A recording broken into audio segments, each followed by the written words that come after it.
Hi, this is Tara Dawn. Thanks for tuning in. Please hit subscribe and like. I hope you enjoy this session. I'm going to use a wall, and it doesn't necessarily have to be a wall. It just has to be sturdy. So I can use this because this has a bunch of shelves behind it, and it keeps this solid. Plus, it's back against a brick wall. So I can use that to simulate a wall. That doesn't necessarily mean you should use a piece of furniture instead of a wall. Try to get a blank wall or something that's very sturdy. I could use this also. This is a good solid built-in wall. So look around and see if you can find a wall. You can kind of simulate a wall and don't do anything where we're really pushing the weight into it like a plank if you don't feel safe, right? So don't do anything you don't feel safe doing. What we're going to do first is come down to all fours position. I have some light dumbbells around. You could have your light dumbbells or your squeeze object around. Let's up on the knees, or you can stay standing for a second if you're not down yet, and just take a couple nice deep breaths. Remembering that we need to be a full vessel. We need to be full and overflowing before we give out our energy to others, before we give our energy out to tasks. So hopefully today, trying to fill our own energetic vessel. Nice, deep, full breaths. All right, let's come down to all fours and cat-cow. So arching the back towards the earth and towards the heavens. Moving and breathing.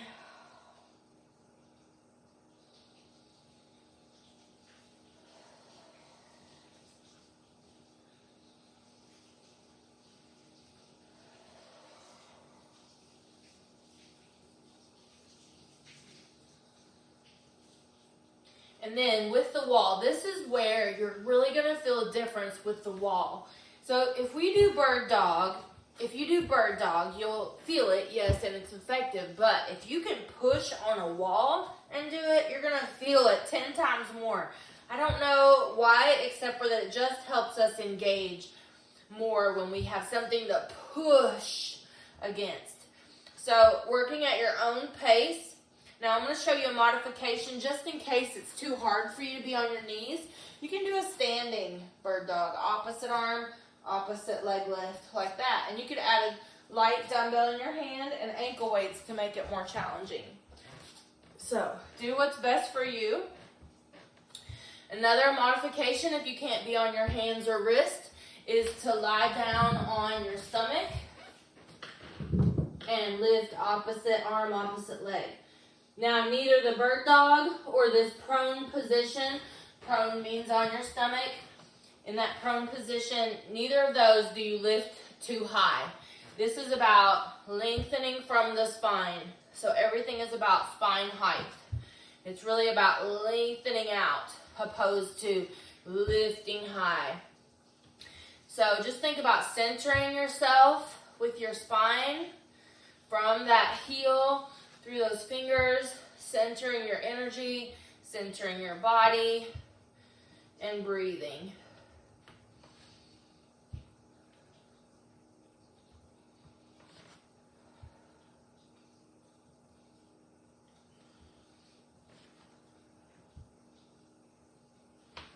Good, and cat-cow.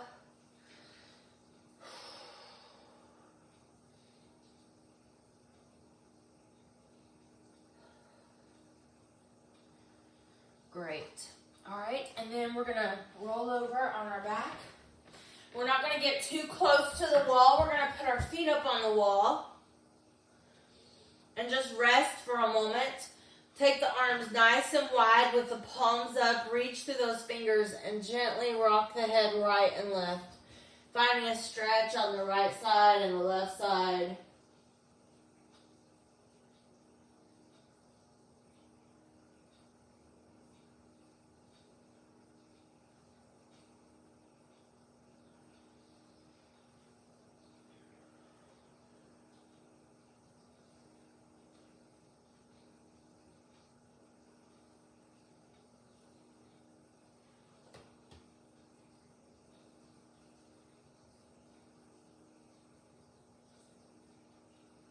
then cross an ankle over the knee. Now, if you don't feel that stretch, you're not close enough. So if you don't feel a really good deep stretch, work your hips a little closer, put the leg higher, put the ankle over the knee, and then bend the knee, and then you're going to feel that much better.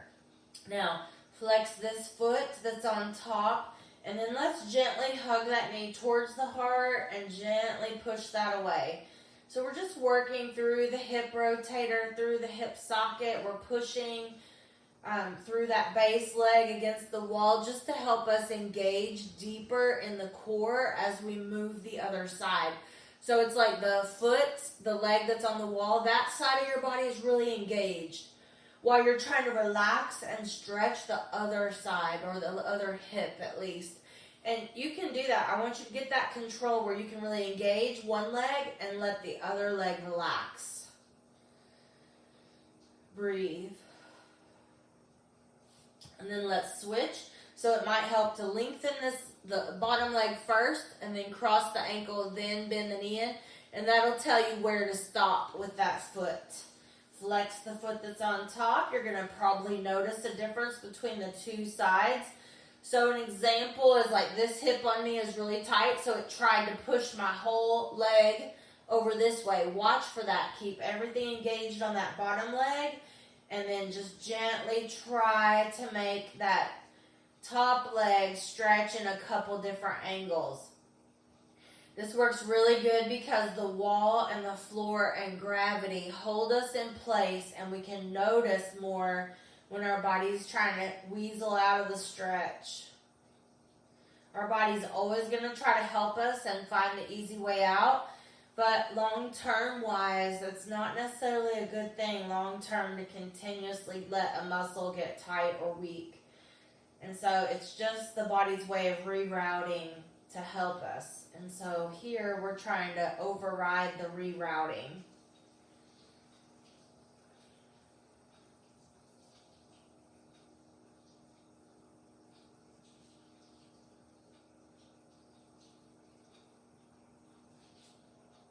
All right, now let's just take the legs up the wall, just resting up there. And we're about the distance we just were, so we don't have to move. Hands behind the head, and let's gently do a basic ab crunch. And I say gently in the terms of we're not forcing our head up and down. We're going nice and slow and controlled, which your core work should always be controlled without momentum. Momentum puts those discs at risk in the spine. So we want to inhale on the way down and exhale on the way up. We want to keep the head following the shoulders as naturally as possible. The neck vertebrae are not moving. What's moving is like right underneath the ribs and right behind that in the spine. So we have a natural arch in that low back, so you can adjust things to make sure you're centered on the sacrum, the very bottom of the spine, and that you have that low back arch. You can rest the head into the hands because the head is heavy and the neck muscles are small, and they get tired long before the abs do. The abs are big and powerful, where the neck muscles are small, and so they get tired before the abs. So having the hands back there but pushing the head back into those fingertips can help support that neck while it gets stronger. All right, and then let's do a little stretch. Let's leave one leg up the wall, and let's drop one open to the side like an L or a backwards L. Let's take the arms nice and wide. Let's take a nice deep breath. So we are going to take this bottom leg and we're going to lift it. So we're going to really engage the core. So start with the pelvic floor. Squeeze the pelvic floor muscles on the inside of the bottom of the torso. And then you're going to squeeze the inner thigh. The inner thigh is a core muscle that most people don't count or you don't hear about it. Joseph Pilates engaged the inner thigh and brought that about, and they studied it and found out he was right. So inner thigh engagement, and then this arm over here, the straight arm on the other side of the body is going to come across towards that leg. So here we go. We're going to go inhale slow, exhale slow. Do anywhere from 8 to 12 of those. Listen to your body. Inhale, exhale.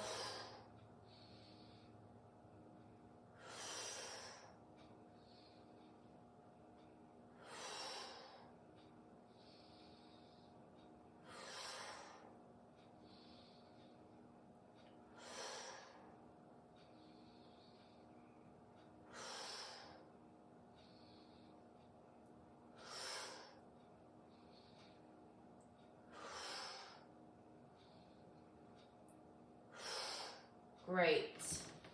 And then let's go to the other side. Let's let that stretch for a moment. So give it a moment to stretch. Stretch those arms out. Take some nice deep breaths. You'll probably notice that one side is tighter than the other. That's pretty common. So that's what we hope to balance out with yoga, is getting the muscles that are tighter on one side of the body to at least balance out with the other side of the body. Hopefully both sides get a little more flexible, but you hope to balance that out a little better. So when you're new to it or coming back from an injury, you're definitely going to be a little lopsided in your strength and in your muscle tightness, but over 6 months, a year, that's all going to balance back out. All right, let's try this inner thigh and across the body lift. So first, engage the pelvic floor. Make sure your abs and back are strong. Use that inner thigh. Use your exhale as you come across. Inhale, reach it out. Exhale, pull it across. Inhale, reach it out. Exhale, pull it across.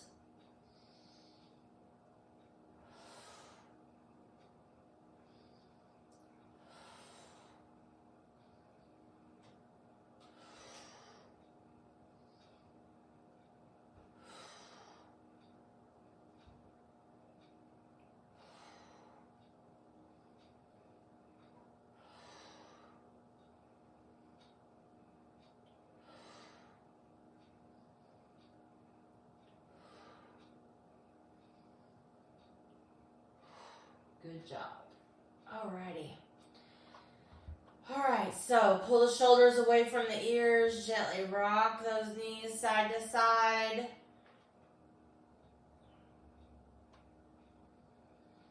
Big deep breaths.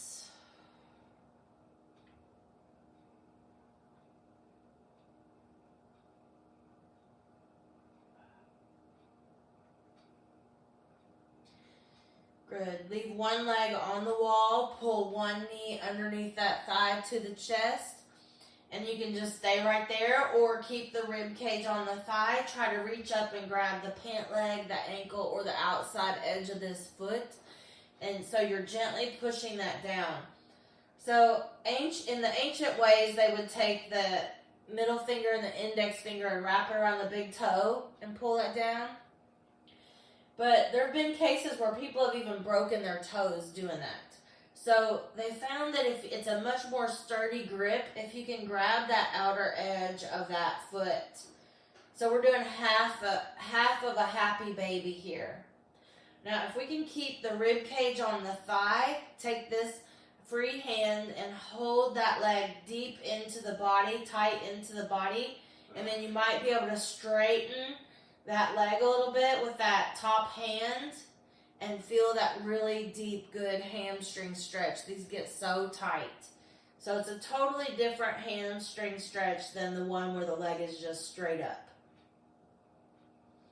No pain, don't do anything that hurts, and then put that back on the wall, and then bring the other knee to chest. So you might just stay here, that might be it today, and that's okay. You're listening to your body. You might try to grab lower. So this one on me is so tight, I had to manipulate it a little bit to get hold of it. Be careful with that. So try to keep everything in alignment. Much harder on one side than the other for me. So talking about balance, I need to work on my balance in my body, right? But it's a lifelong process where things change in the body. You get injured, you have a little injury you don't even realize, or you're sleeping a certain way or sitting a certain way in your car, and you just don't even realize you're doing these things, and they create tension or weakness or tight muscles in different parts. All right. Whew. And then hold with the other leg, and then try to straighten that leg. Very deep stretch.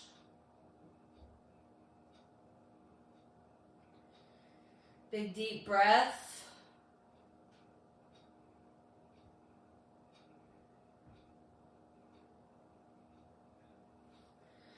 All right, now, so if you don't have a wall you trust, I want you to put your feet on the floor and do bridge. If you do have a wall you trust, you still have to be a little extra careful with your neck, because we don't want to lift so high that we're rolling on the neck vertebrae. When we lift our hips up, we want to stay on the shoulder blades, so the neck is fully protected. We're also gently pushing the head down into the earth to protect that neck, and we're going to go down and up. Now, this first few, I want you to roll. So abs engaged, pelvic floor engaged, glutes engaged, and I want you to roll the spine off the earth, like you're peeling the spine off the earth. You're only rolling to the shoulder blades, and then roll the spine back down. Hold the abs very tight. Protect, protect, protect those vertebrae and discs. We're just trying to get mobility. When you get the hips down on the floor, I want you to do a little bit of a pelvic tilt, so you're letting the low back arch up, and then pelvic tilt and push the low back into the earth, and then start peeling that spine off the earth. So we're working on spine mobility here. You would think we're doing a bridge and we're working the butt. We are, but I want your focus to be on a mobile spine. Move nice and slow, breathe through it, pelvic tilt, then lift the hips, then lift it up, squeeze, engage everything, and then roll down, slow, slow, slow. So the vertebrae, the back muscles, all that can get really stuck also. So we're working on that, strength and mobility together.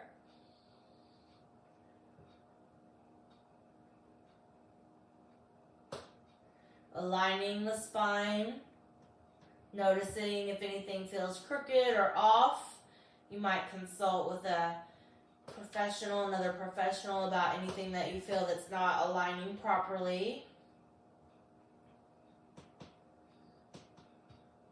All right, now let's do just a basic bridge for glute strength.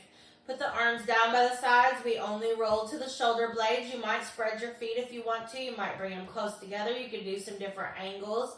But we're going to lift. We're going to pretty much keep that spine in a natural, neutral position. So we're not letting the vertebrae move now. The only vertebrae that are moving are in the thoracic spine, where the spine is bending to lift. But we're not rolling the vertebrae anymore. So now we're keeping that low back in its natural position. We're engaging both of the glutes equally. We're squeezing the pelvic floor, the abs, the low back, the head into the earth, the shoulders away from the ears, the feet squarely on the wall. So both balls of the feet, both heels are touching the wall. And you can do as many as you want here, up to 30.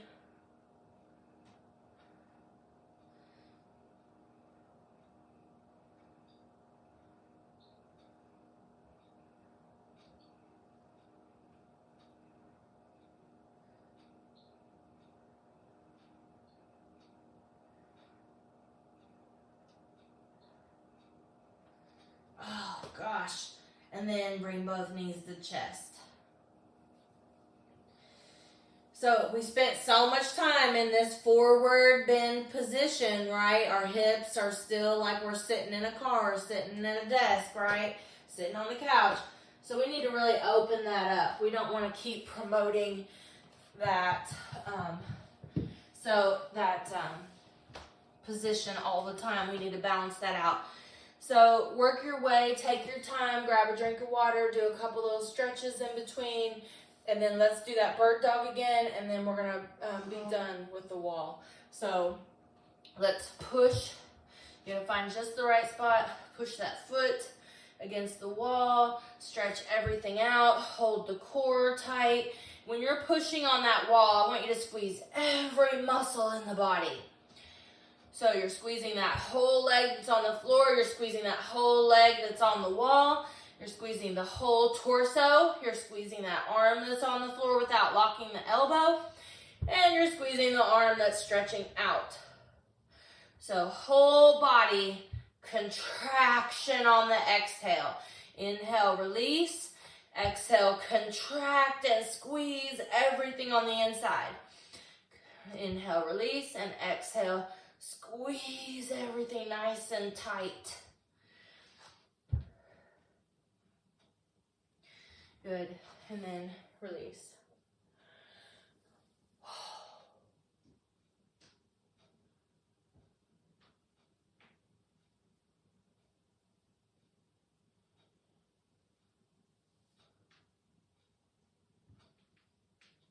All right, so I'm gonna get away from the wall a little bit. You don't have to. I'm just gonna change my angle for a better view.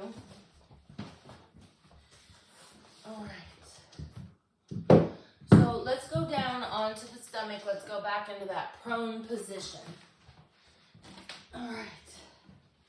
Now, hands underneath the forehead.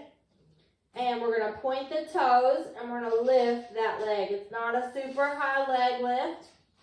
We are just contracting these low back muscles and the ab muscles on the other side. We're squeezing the glute, the pelvic floor, and that whole leg. Do about 10 of those, really squeezing on the exhale.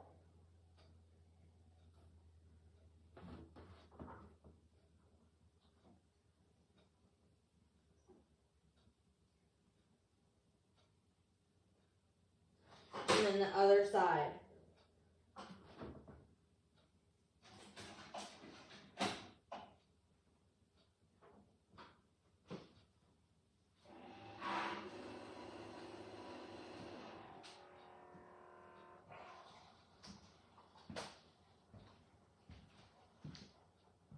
Do that again.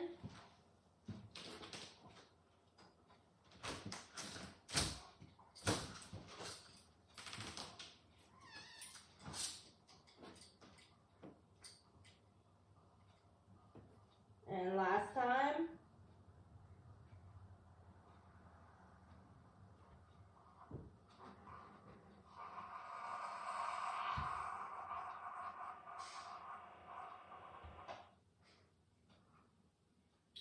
And then quad stretch or half a bow pose, Dhanurasana pose.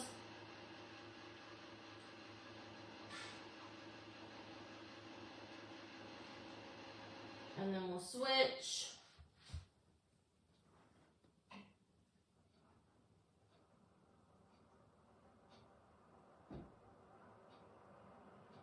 And switch again.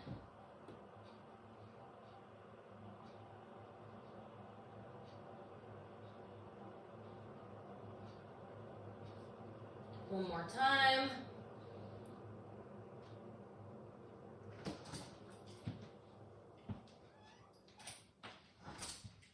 And then Sphinx pose, prop up on the elbows, elbows under the shoulders, reach back through the toes.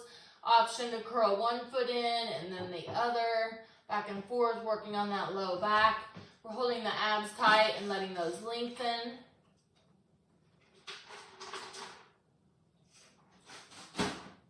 Working through the front of that hip after having it bent up on the wall for so long. And then let's go to all fours. Cat-cow. Just let any tension or stress go. And then let's have a seat. All right, so let's do one more exercise. One more little exercise. So we're going to work on boat pose, and if you're new to boat pose, I want you just to stay in the level 1 or level 2. Now I'll go through that again in a minute, but every level, make sure the low abs are tight. Now those of you that are more advanced, you can go ahead and start practicing your boat now.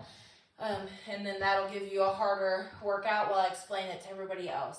So remove the tissue from underneath those sit bones. Those sit bones are squarely on the earth. You're squeezing the pelvic floor and the glutes. You're squeezing every muscle below the navel. So everything is pulled in and tight. This low back is staying straight. So if your low back is rounded, don't go any more than holding on, and just work on getting this low back straight before you try to work on the strength part. So either stay here and work on that back strength and squeeze the pelvic floor and isometrically work with no movement, or if you feel like you can keep your back straight and those low abs engaged, you can lean back. That's level 1. Level 2 is no hands. Now, you can stay with that, or put a dumbbell, low or high, in front of you. I don't know if I can get mine to sit up right. I might be able to TP him. All right. Don't laugh at me. Making TPs over here. All right. Bye. All right, so we're in our boat, and you can stay there or bring the legs up into level 3 or level 4. So level 3 is leg hands on, hands off. Level 4, all right, and then we're going to tap, hold the core tight, keep that spine straight, and tap around our TP. Tap around our dumbbell, whether it's high or low. Use that breath. 10, 9, 8, 7, 6, 5, 4, 3, 2, release. Now let's bend one knee in front and then one knee behind and reach away from that. Nice, big, deep, full breath.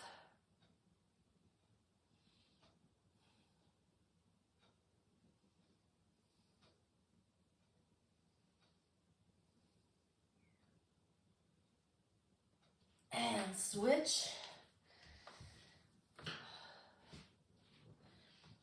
We could build a dumbbell pyramid too.